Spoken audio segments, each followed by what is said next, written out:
నమస్కారం ఫ్రెండ్స్, నేను మీ ఆశ్లేష్. మీరు చూస్తున్నారు Ashlesh allrounder in Telugu. Friends, ఈరోజు మనం ఇంగ్లాండ్లో బస్సులు ఎలా ఉంటాయి అనేది తెలుసుకుందాం. అండ్ దాంట్లో ఏమేమి ఫ్యూచర్స్ ఉంటాయి అనేది కూడా మీకు క్లియర్గా డీటెయిల్గా ఈ వీడియోలో చూడొచ్చు. సో లేట్ చేయకుండా let's get in to the video. Friends, మనకి బస్ అయితే ఇలా ఉంటుంది సేమ్. సో ఇవైతే ఆటోమేటిక్ డోర్స్ అన్నమాట. అండ్ సీటింగ్ కూడా సేమ్ మన ఓల్వో బస్ లాగా ఉంటుంది. సో లోపల సీట్స్ అయితే మీరు చూడొచ్చు ఇలా ఉంటుంది. మనకి ఇండియాలో ఓల్వో బస్సులు ఎలా ఉన్నాయో సో అలా ఉంటుంది అన్నమాట. అండ్ మొత్తం ఇది వచ్చేసి మా బస్ స్టేషన్ అన్నమాట, మా ఊరికి. సో ఆ చుట్టూ ఉండేదంతా బస్ స్టేషన్. సో నేనైతే ఫస్ట్ అది ఇట్లా నార్మల్గా మనకి ఇట్లా స్టెప్ వైజ్ బ్యాక్ ఇంజన్ అన్నమాట ఈ బస్సులు. సో ఫ్రంట్ ఇంజన్ కాదు. అండ్ అట్లానే మనకేంటంటే ప్రతి చోట అది ఇట్లా ప్రతి సీట్కి మనకి స్విచ్చెస్ అండ్ అలాగే మనకి ఏంటంటే ఛార్జింగ్ పెట్టుకోవడానికి అనమాట. డైరెక్ట్ యూఎస్బీతో పెట్టుకోవచ్చు, లేదంటే మనకి అడాప్టర్ ఉంటే అడాప్టర్తో కూడా పెట్టుకోవచ్చు. ఆ స్విచ్ ఆన్ చేస్తే మనకు ఛార్జింగ్ అవుతుంది ఏ డివైస్ అయినా సరే. సో అండ్ అట్లానే ఈ బస్సులో వైఫై కూడా ఉంటుంది. సో ఆ వైఫైకి మనం ఫ్రీగా కనెక్ట్ చేసుకుని యూస్ చేసుకోవచ్చు.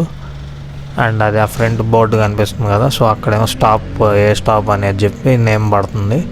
సో నెక్స్ట్ స్టాప్ ఏంటి అనేది కూడా చెప్తుంది మనకు మైక్లో. సో ఆ మైక్ వాళ్ళు ఆన్ చేసి పెడితే మనకి వినిపిస్తుంది అది, లేదంటే మనకి వినిపించదు. సో అలా అన్నమాట. అండ్ ప్రజెంట్ మనకి ఇక్కడ చూసుకుంటే మనకి ప్రతి చోట ఇట్లా ఇప్పుడు మనకు ఆ మిషన్ కనిపిస్తుంది కదా, సో అదే టికెట్ మిషన్ అన్నమాట. సో వాళ్ళు టికెట్ టైప్ చేస్తారు ఎక్కడి నుంచి ఎక్కడికి అని చెప్తే. సో 1 వేనా 2 వేనా అని అడుగుతారు. మనకి ఇక్కడ ఏంటంటే 2 వే అయితే తక్కువ అవుతుంది అన్నమాట. అండ్ 1 వే అయితే చాలా ఎక్కువ అవుతుంది. సో ఇది వచ్చేసి ఇప్పుడు చూపించిన బటన్ స్టాప్ బటన్.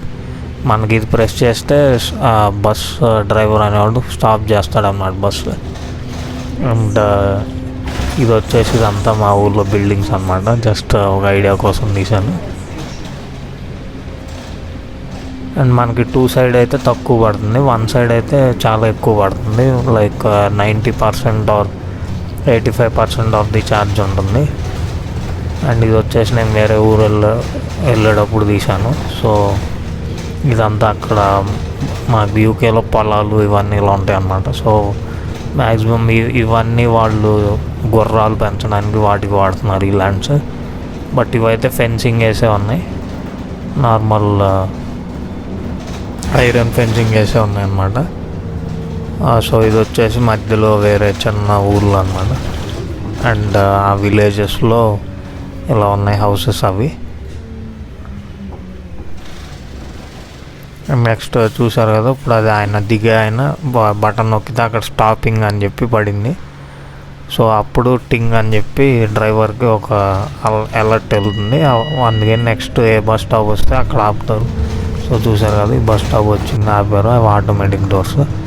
అండ్ ఇంకోటి ఏంటంటే ఆ డోర్స్ ఓపెన్ అయినప్పుడు ఆ డోర్ దగ్గర మనకి బస్ ప్లాట్ఫామ్ ఏదైతే ఉంటుందో బస్సు ఇట్లా హైడ్రాలిక్ సిస్టమ్ ద్వారా కిందకి వెళ్తుంది.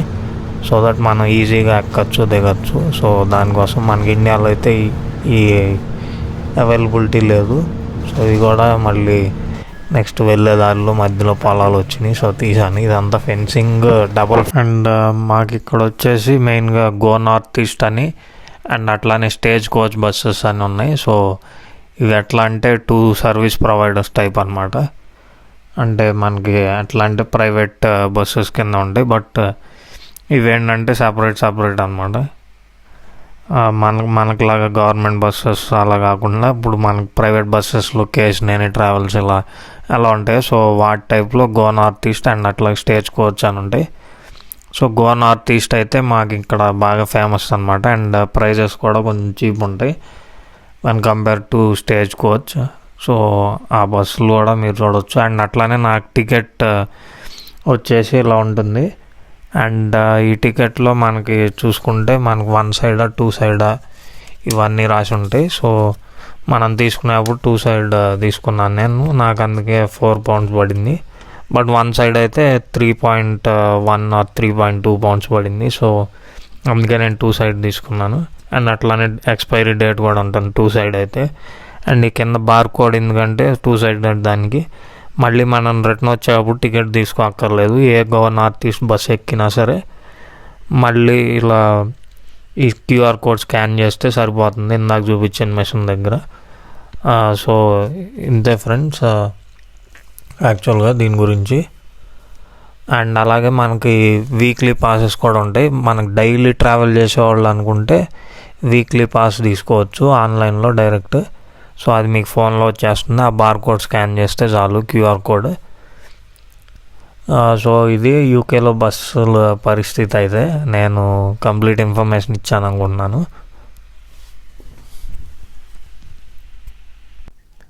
ఈ వీడియో కనుక మీకు నచ్చినట్టయితే లైక్ చేయండి, షేర్ చేయండి, అండ్ అలాగే సబ్స్క్రైబ్ చేసుకోండి. సో ఇంకా ఏమైనా డౌట్స్ ఉన్నా సరే, లేకపోతే ఏమైనా సజెషన్స్ ఉన్నా కామెంట్ సెక్షన్లో కామెంట్ చేయండి. Thanks for watching.